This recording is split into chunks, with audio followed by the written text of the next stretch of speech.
দাদা দাদা।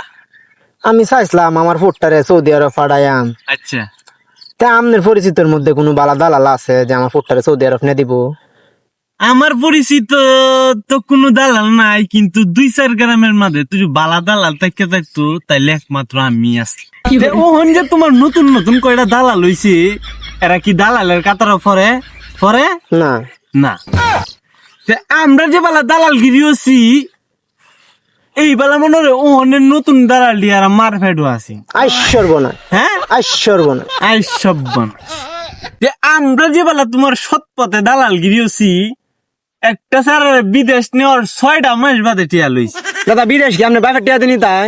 আমি দালাল আমার বাহের টিয়া দিয়ে নিতাম না, দেখি স্যারের বাহের টিয়া দেন স্যারটা দূরে বিদেশ যাওয়ার পরে 6টা মাস বাদে মায়ের কাছে দেশ হইয়ে, তাহলে কি টিয়াটা আমার যাইবো না স্যারের বাহের যাইবো? স্যারের বাপের যাইব।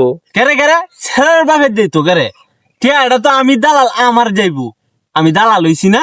মনোহর স্যারারে আমি নেই বেলা তো আমি কই নিছি স্যারারে কাম দেম, ওহন স্যারারে কাম দিতাছি না, স্যারটা ঘুরে দেশ আইছে। তে ওহন দিলু আমি 7-8 লাখ টিয়া নাই বুঝে দিতে দিতে ক্যাসেটের দালালটা হইলাম। তে ওহন যে তোমার গুটি নতুন নতুন দালাল হইতাছে, বিদেশ যাওয়ার পরে বেতনটা পাওয়ার আগেই লোক নিত গা। আইশ্বর্বনা হ্যাঁ, আইশ্বর্বনা। আই সব বনা। তাইলে মনে হলো যে উহন যে এরা দালালি হরে, এরা কি দালাল? এরা তো দালালের কাতারই পড়ে না। দালাল তো আছি না আমরা আমলে।